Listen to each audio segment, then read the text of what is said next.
আমি বুঝিনি আমি মূর্খ। শ্রীময়ীকে বিয়ের আগেই এমন কেন উপলব্ধি কাঞ্চনের?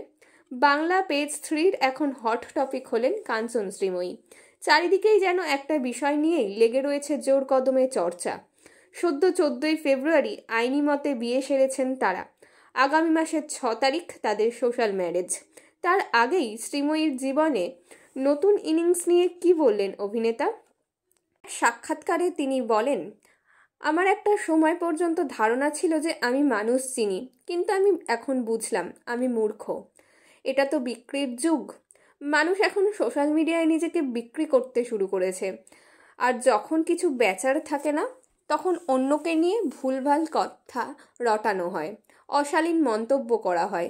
এদিন তিনি আরও জানিয়েছেন, তার বিপদের সময় অন্য কেউ কিন্তু তার পাশে ছিলেন না, তখন শুধুমাত্র পাশে ছিলেন শ্রীময়ী। সব সময় আগলে রেখেছিলেন তাকে।